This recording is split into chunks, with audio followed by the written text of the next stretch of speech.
Hello, Angus here, and today we're reviewing the Solo Gains. The Solo Gains is a dumbbell spotter device. So we've got this hooky bit here, hooks onto your barbell like that. Then we have this hooky bit here where the dumbbell sits. We got a nice little logo across here. This is rubber to protect the knurl on your barbell.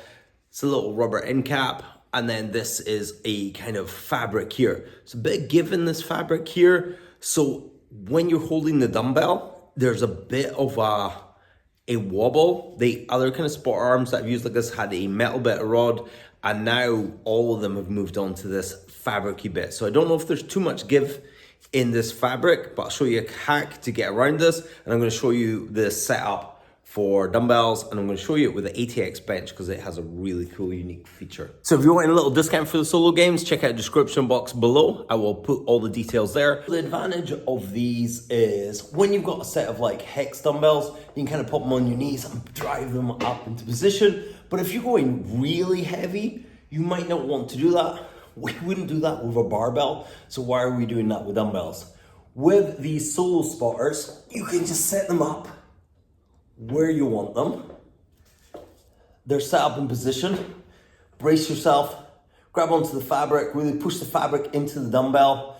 I've got my hands inside the hooks, but you can also put your thumb here on the hook and that will stop that kind of initial wobble. But I quite like it here. Press in, press up, let them settle a little bit, just like you would with a barbell. Take it down, do your set, whatever fancy way you like doing your dumbbell pressing. Then just as you finish, just make sure that hook is gonna hook onto that barbell, and then you're safe. If you set it up perfectly, you can kind of swing back and grab it, especially if you're using something a little bit heavier. So if we get nice and close to them here, this is the band underneath that's just going across there. You wanna press that into the dumbbell. So when that's there, there's a little bit of wobble there, but if you just hold down, because it's the dumbbell you're holding, that wobble isn't much of a problem. Now what's cool with this ATX bench is, normally when you've got a ladder style bench, you gotta keep pushing the bench back. With this one, the seat slides back on this roller system here. So I can pop this back into more of an incline, and this is in the perfect position, or once you have the position set up, it's in the perfect position. And then if I want to go more flat, I slide it like this, and now more of a short decline, and again, I'm in the perfect position. So I don't need to keep adjusting the bench, especially when you've got an attachment. I don't know if you can see that, especially when you've got an attachment here, which makes the bench quite awkward to move it back, which means you're set up in one place. You're working with several people, and people like different inclines. You don't need to move about the bench and try and find your perfect position. The bench is always in the perfect position. The Solo Gains fit onto your normal hex and your normal size dumbbells really well. They also fit onto these loadable dumbbells really well.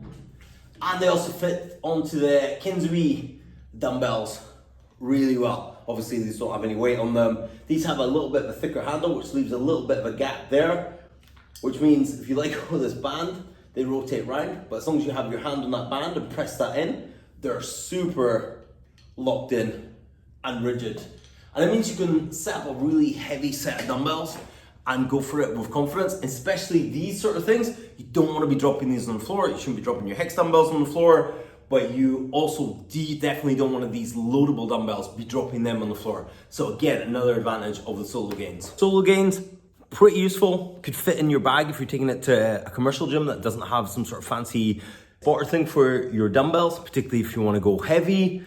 In a home gym, they're not going to take up a lot of room, yet they're going to be really, really useful, and they're not particularly expensive. So I like these sort of gym things that are well under £100, $100, that you can get some really good use out of, and there's nothing else that will really compare to them at the same price. So I think these Solo Gains are awesome.